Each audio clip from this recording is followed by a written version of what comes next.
Hello everyone, আসসালামু আলাইকুম। আমি গ্ল্যামার একাডেমি ঝুমু থেকে ঝুমু বলছি। কেমন আছো তোমরা সবাই? আশা করছি খুব ভালো আছো। আলহামদুলিল্লাহ, আমিও খুব ভালো আছি। তো ফার্স্টেই হচ্ছে আমি একটা ইয়েলো টোনের কালার পিক করে সেটা খুব ভালো খুব ভালোভাবে হচ্ছে লিডে অ্যান্ড লোয়ার পোর্শনে অ্যাপ্লাই করে নিচ্ছি। দেন হচ্ছে একটা ব্ল্যাক কালার আইশ্যাডো দিয়ে লোয়ার পোর্শনের লাইনার পয়েন্টটাতে অ্যান্ড হচ্ছে লোয়ার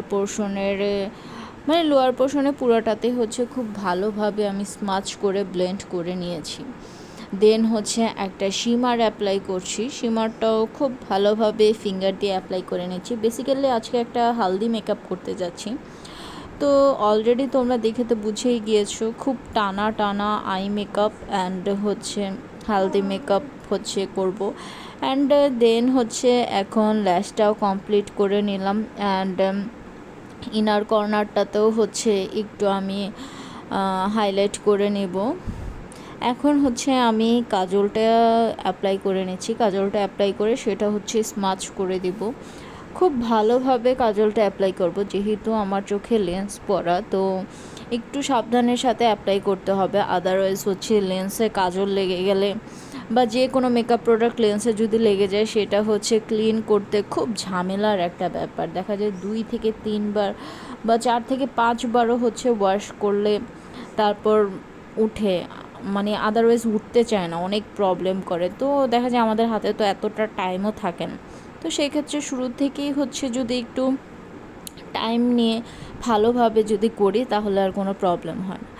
দেন হচ্ছে ছোট্ট একটা ফ্লাফি ব্রাশ নিয়ে কাজলটা হচ্ছে খুব ভালোভাবে স্মাচ করে দিচ্ছি, যাতে হার্শ না লাগে দেখতে।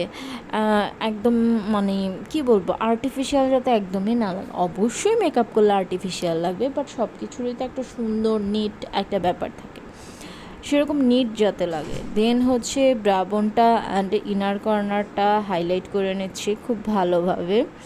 অ্যান্ড হাইলাইটটা তোমরা চাইলে হচ্ছে হাইলাইটার দিয়েও করতে পারো। আমি হচ্ছে এদিকে লিকুইড লাইনারটা দিয়ে কমপ্লিট করছি। ডিপেন্ড করে তোমাদের উপর কীরকম কী লুক চাচ্ছ। অ্যান্ড দেন হচ্ছে আমি মাস্কারা অ্যাপ্লাই করে নিচ্ছি। কাজল অ্যাপ্লাই করলে আমি তো একদমই মাস্কারা অ্যাপ্লাই করতে ভুলেই যাই। তো মাস্কারাটা হচ্ছে খুব ভালোভাবে অ্যাপ্লাই করে নেব, যাতে চোখটা দেখতে আরও প্রমিনেন্ট লাগে, আরও অ্যাট্রাকটিভ লাগে। অ্যান্ড এটাই হচ্ছে আমার ফাইনাল আই মেকআপ।